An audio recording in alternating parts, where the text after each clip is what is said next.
Switching topics, a secure, comfortable retirement is every worker's dream. Sterling Neilsen of Mountain America Credit Union is here to discuss the important aspects of planning ahead. Always good to have you. Thank you. Here's the big question. I won't call it the million-dollar question because that has too literal of an application. Absolutely.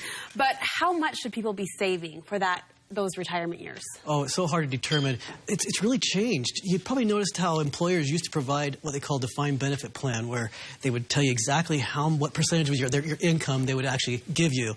They kind of shifted to kind of a defined contribution plan where they'll contribute a certain amount to a 401k or some other investment, and it leaves you to determine how much you need. So what you need to do is start with the basics. Take a step back and say, what do I want my retirement to look like? So make a plan. Am I going to be traveling? Am I going to start a business? Am I going to school? Am I going to spend time with my family? Once you have that, you can develop a plan, an estimate of what you'll need for retirement, and with that you can get started. But the catch is, right now, we're living longer. So instead of a short retirement, we could be 20 or even 30 years. So we need quite a bit for retirement. Is there any good rule of thumb formula? You say, I know what type of a lifestyle I would like when I retire. I'm currently living on about this much. Any way to estimate that? Some people say you need to live on about 60% of your pre-retirement income at retirement.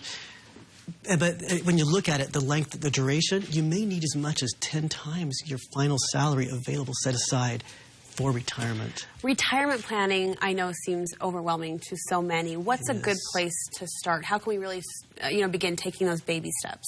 Well, when you do start planning now, really don't delay. A lot of people put it off and saying, I don't have the money now. Start with a plan. Look at your financial situation.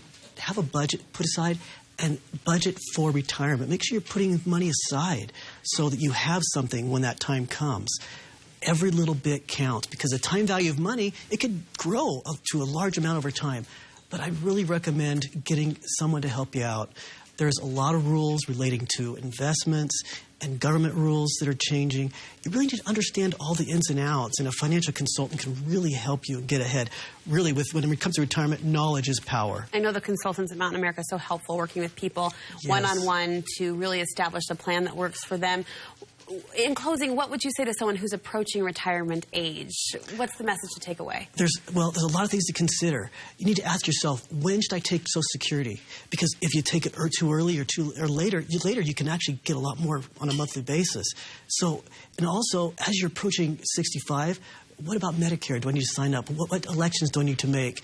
Also, do I need a supplemental Medicare plan? All of these things are really important. There are many tools available out there that will help out with this. You can visit our website at macu.com. We have a retirement center that has calculators, articles, a lot of resources. Also, you can sign up to visit with one of our licensed consultants, and they can really help you, put you on the right direction. Great. It's a big topic. You've got our minds going in the right direction, though. Sterling, thank you. Okay, thank you. We will be right back.